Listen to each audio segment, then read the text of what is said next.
Okay, welcome to the last video for section 4.6. I know this is quite a long section, but there's a lot of different types of log and exponential equations that we have to learn how to solve. And depending on what your major is, you may use this in different ways. So in section 4.7 for the business majors, I will show some applications to financial models. Like for finance stuff, they use a lot of log and exponential equations for annuities and perpetuities and things like that, continuous compounding of interest. But the equations that I'm about to show you here will be more useful for those of you who are going all the way on to Calculus 2. They have something to do with what's known as the hyperbolic trigonometric function. So you'll see this, but not for a while. But these actually have a lot of applications to things like engineering, draping a cable, the weight of the cable, and other types of applications. So I know that it's a lot of solving equations, but these will actually be important at some later point in your life, hopefully. Okay, so now if you look at equation H, we have e to the x plus e to the minus x over 2 equals 1.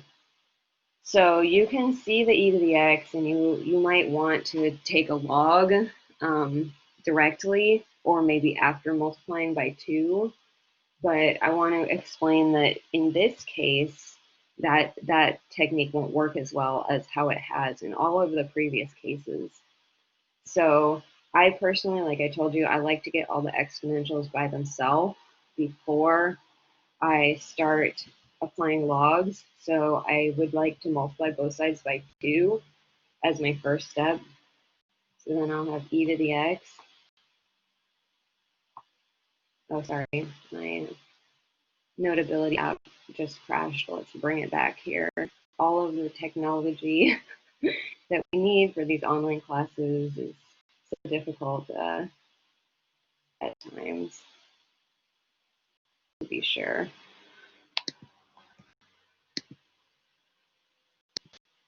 Hopefully it's going to come back on your screen. I can see it already.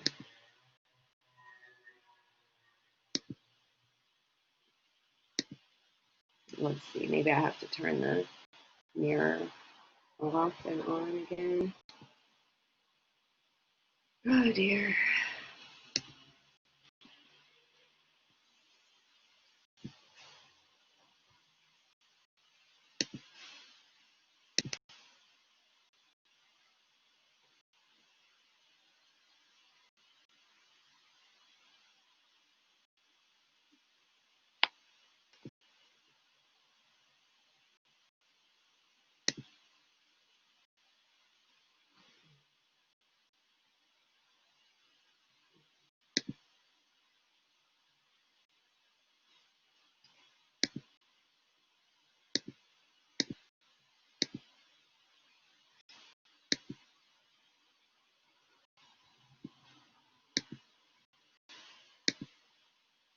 Okay, thanks for waiting. Sorry about that technological glitch.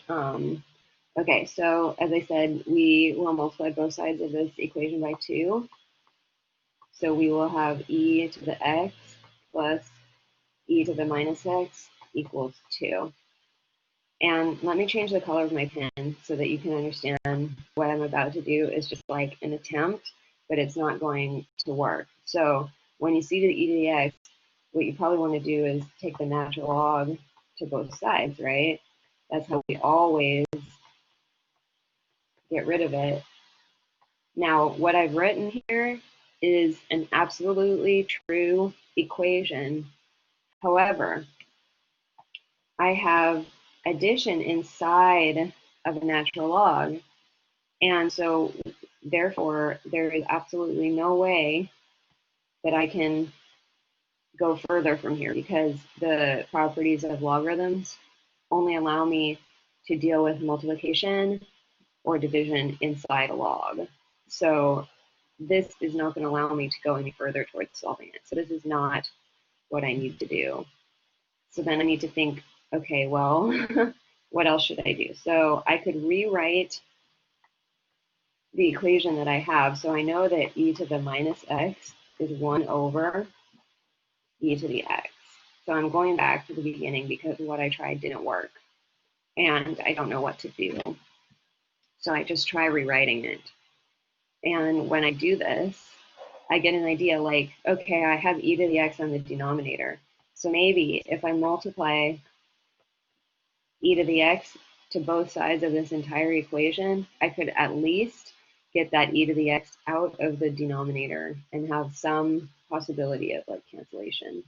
So I'm going to multiply e to the x through by everything. So then I would have e to the x times e to the x plus e to the x over e to the x equals 2 e to the x.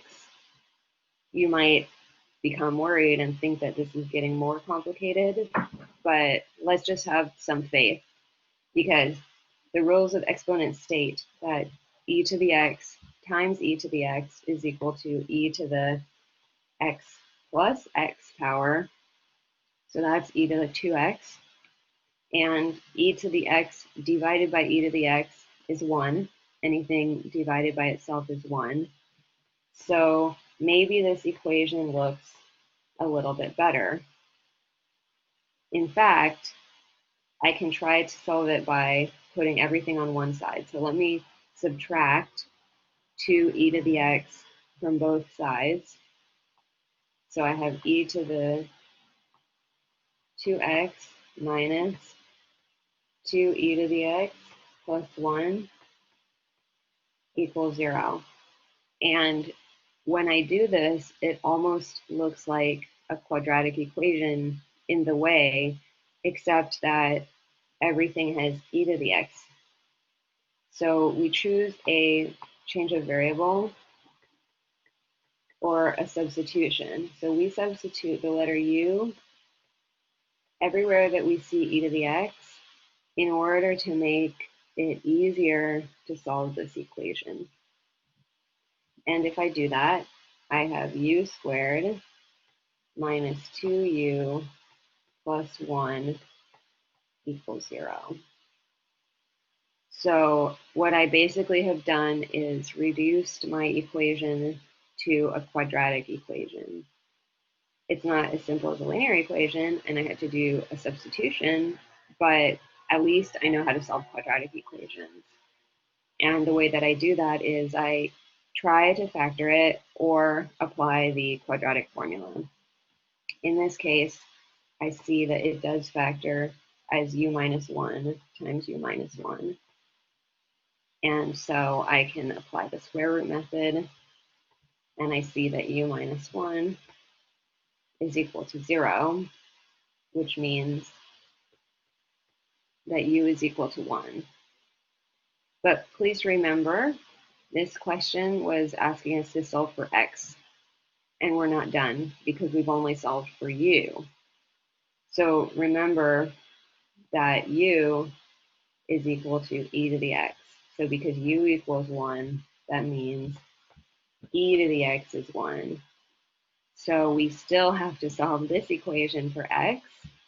X is up in the exponent. So now is the time that I need to apply the log. So if I take the log of both sides, I will get on the left-hand side, the log of e to the x is x. And on the right-hand side, the log of 1 is equal to 0. So both my exact and approximate answers are x equals 0. Okay, so that was kind of a lot of steps, but you get the idea now. We have a little trick that we can use. So I and j will follow a similar pattern, okay? If you want to try by yourself, I'll tell you what the answers are so that you can check, and you don't have to watch the rest of the video if you don't want to, if you got the right answers, if you already understand it for yourself. So for part I, the approximate answers are plus and minus 2.18.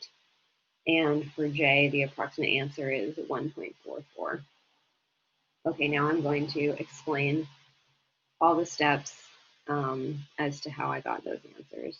All right, so in I, we have e to the x plus e to the minus x equals 3. So the first thing I am going to do is multiply both sides of the equation by 3. So I have e to the x plus e to the minus x equals 9. So that was clearing the 3 from the denominator. And now we're going to realize that e to the minus x is also 1 over e to the x. So I'm going to multiply both sides by e to the x to clear that denominator. So I'm going to have e to the 2x plus 1 equals 9 e to the x when I multiply that e to the x through all the way. Okay, so suspecting that this may be a quadratic that I need to do change of variables, I will apply the technique of quadratic, which is put everything on one side and 0 on the other side.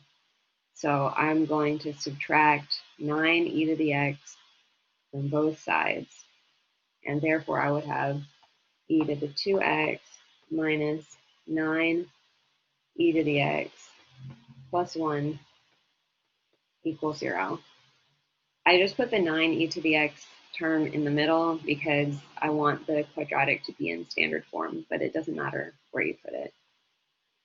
Okay, so now I'm going to do a substitution for change of variables. I'm just going to let u be shorthand for e to the x so that it's easier for me to visualize what's happening.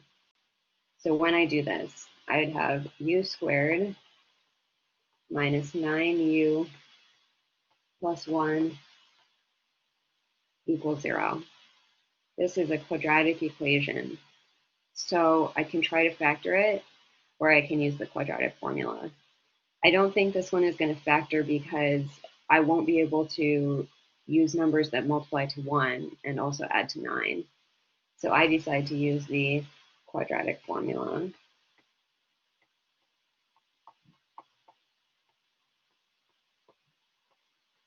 And when I do that, I get u equals negative e plus and minus the square root of b squared minus 4 ac, so 4 times 1 times 1, all over 2a, 2 times 1. So then I have to just go ahead and simplify this. So I have 9 plus minus the square root of 77 over 2 as my two answers for u. But remember, I'm supposed to solve for x, not for u. So I have to now back substitute in using the fact that u equals e to the x to say e to the x equals 9 plus minus root 77 over 2. And now I have to take the log of both sides. So I would have that x equals the natural log of 9 plus and minus root 77 over 2. So these are my two exact answers. And to get the approximate answers, I enter them individually on my calculator once I enter in the plus and once I enter in the minus. And I get 2.18 approximately and negative 2.18 from entering these two values in my calculator. So these are the approximate answers. Okay, so it's the same steps as before. Let's do one more just to make sure that you guys totally understand how this works. So in part J, we have e to the x minus e to the minus x over 2 equals 2. So the first thing I'm going to do is multiply both sides by 2. So I have e to the x minus e to the minus x equals 4. And the next thing that I do is multiply the entire equation, both sides through, by e to the x. This gives me e to the 2x minus 1 equals 4 e to the x. Now I will subtract 4 e to the x from both sides, giving e to the 2x minus 4 e to the x minus 1 equals 0. I will substitute u equals e to the x to obtain the quadratic equation u squared minus 4u minus 1 equals 0. Again, I'm going to use the quadratic formula. I don't think this one will factor easily. So when I use the quadratic formula,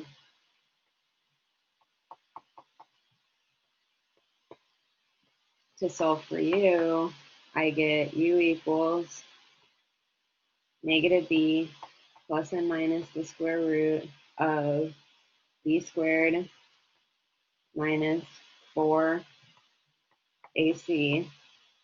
all over 2a. So this gives me 4 plus and minus root 20 over 2 for u. So that means e to the x equals 4 plus and minus root 20 over 2. So to solve for x, I have to take the log on both sides. Okay, so when I do that, I would have x equals the log of 4 plus and minus root 20 over 2. Only be careful because remember, the domain of log is only positive numbers. So this is always very important for the domain of y equals log x is only values of x strictly greater than 0. And you will notice that 4 minus root 20 over 2 is approximately like negative 0.236. That's negative. So we need to reject the negative one because I can't take the log of a negative number. Okay, so what I'm saying is that the log of 4 minus root 20 over 2 is undefined because 4 minus root 20 over 2 is negative. So you have to reject that answer. The only answer is that x is equal to the log of 4 plus root 20 over 2. That's why we only had one answer. This is the exact answer. You would have found out when you went to plug it on your calculator, if you just tried to plug that number into the log, the negative one, it would have been an error and it would have told you it's undefined. Okay, and so there's only one approximate answer, which is 1.44. So this is the approximate answer. All right, so now we know how to solve all kinds of simple and complicated log and exponential equations. And in the next section, we will do some applications of that to financial models.